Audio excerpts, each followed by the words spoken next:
Hello दोस्तों। तो अब हम बात करने वाले हैं हुक्स लॉ के बारे में। तो हुक्स लॉ क्या जगह वेरी इंपॉर्टेंट टॉपिक है स्ट्रेंथ ऑफ मटेरियल का। और इसका जो निर्माण मतलब इसे बनाया गया हमने 1676 में।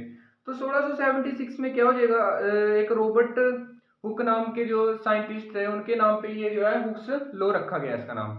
तो उन्होंने क्या किया, एक इलास्टिसिटी पे जो है इलास्टिसिटी पे एक लॉ जो है बनाया। वो लॉ कैसे वर्क करता है और उसकी डेफिनेशन क्या हो जाएगी वो देखो। तो जो आपका हुक्स लॉ क्या होता है वो उसकी इसकी डेफिनेशन क्या हो जाएगी देखो। The law states that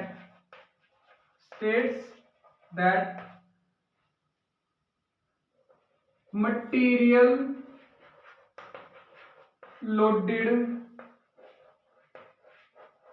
within limit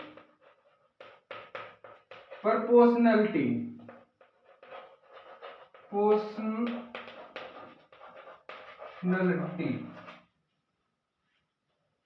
strain is directly proportional to stress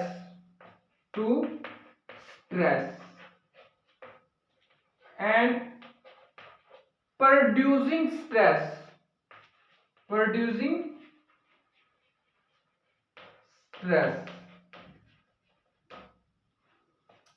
तो देखो ये लोग क्या कह रहे हैं कि the states that material loaded within the limit of proportionality strain is directly proportional to stress.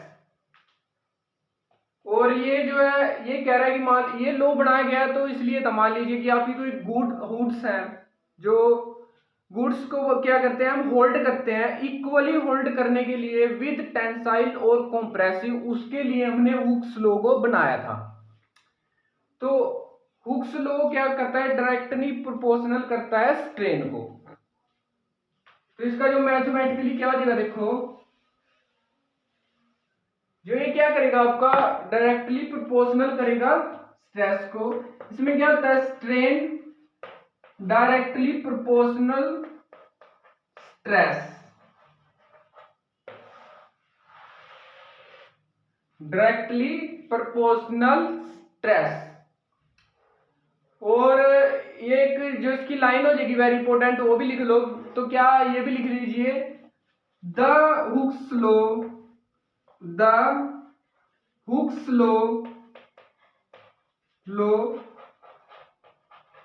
Hold goods equally compressive या कंप्रेशन एंड टेंसाइल।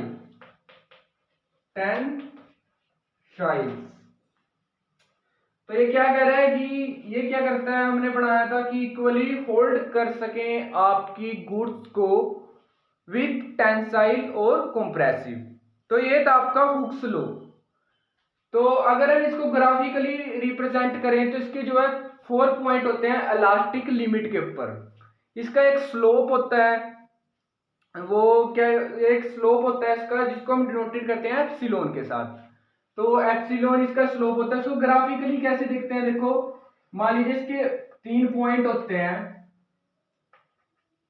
तो ये सेंटर पॉइंट है अपना, तो ये एंड पॉइंट और ये स्टार्टिंग पॉइंट, सॉरी ये एंड पॉइंट और ये स्टार्टिंग पॉइंट हो जाएगा, ये मिडल पॉइंट हो जाएगा और वो सेंटर पॉइंट और एंड पॉइंट। जो इसका ये अपना ए होता है बाई चांस, तो इसको हम डिनोटेड करते हैं एप्सिलॉन के साथ। ये होता है इसका स्लोप। तो इलास्टिक लिमिट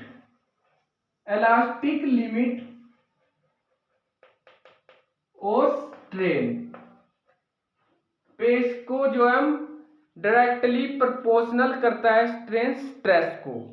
तो हुक्स लॉ किसके लिए बनाया गया, कब बनाया गया, और जो है इसका वर्किंग क्या होता है, किसके साथ ये जो है मतलब जो इसका मैथमेटिकली वर्क करता है, स्ट्रेन इसमें स्ट्रेस को डायरेक्टली प्रोपोर्शनल करता है।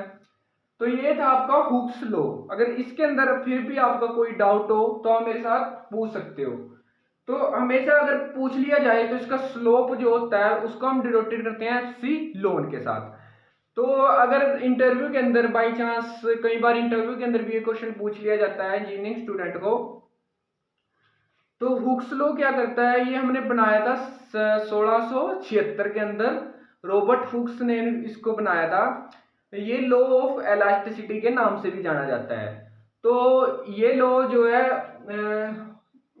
एक वेरी इंपॉर्टेंट लाइन है इसकी कि ये क्यों बनाया गया। तो कई बार आपसे पूछ लिया जाए कि हुक्स लॉ वर्क क्या करता है, तो वर्क के बारे में या क्यों बनाया गया पूछ ले, इसका यूज कहाँ पर होता है, तो आप कहोगे, तो इसकी डेफिनेशन बता दीजिएगा कि ये स्ट्रेन को जो है directly strain is directly proportional to stress.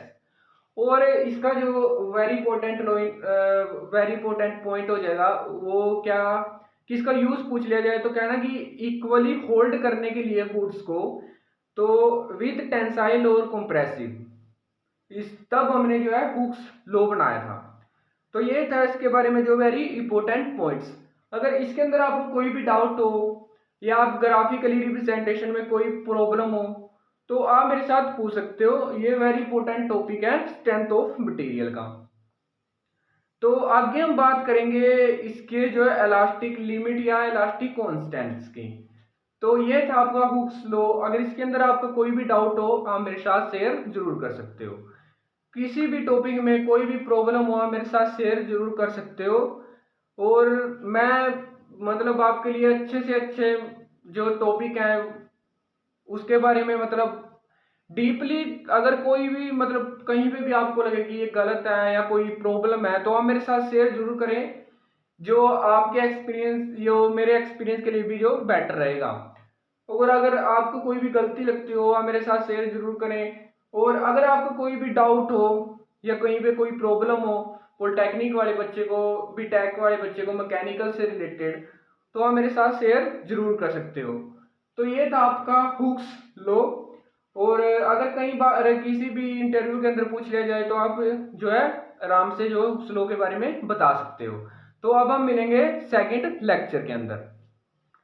चलो तो ठीक है, अब मिलते हैं हम सेकंड लेक्चर में। तो ये था आपका हुक्स लॉ। चलो तो फिर ठीक है।